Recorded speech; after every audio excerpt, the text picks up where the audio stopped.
Welcome back, horror fans, to the Weird Kid Horror Show. I am your host, the Weird Kid. Welcome to the daily Corona Cafe vlog. And I am one of three of the trio of terror, which is myself, the Weird Kid, Keith from Cobwebs and Candlesticks, and Vic Springston from Graveyard Creepers. The trio of terror. And we're all bringing you daily vlogs to give you something to watch other than the bad news of what's going on in this mad world.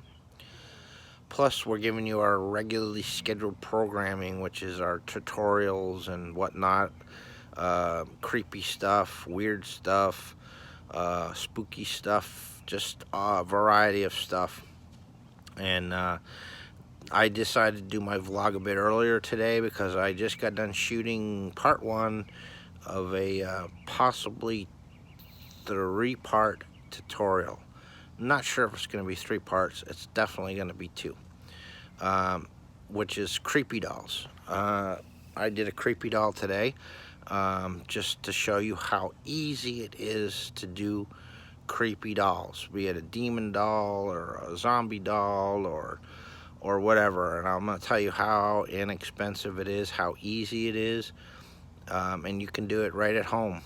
If you got kids, you probably got a bunch of them baby dolls sitting around that they don't play with anymore, and rather than giving them the Goodwill, hold on to them and use them. So hopefully I'm going to get that wrapped up, get it all edited together for you so that I can get it up tomorrow. But anyways, I hope you're all doing good, you're safe, healthy, and take care of yourself and each other. So until tomorrow, I appreciate all of you. Please like and subscribe. I'm trying to get them numbers up. We all are. We want to be able to live stream and bring you bigger and better. So I appreciate you. Until tomorrow, peace.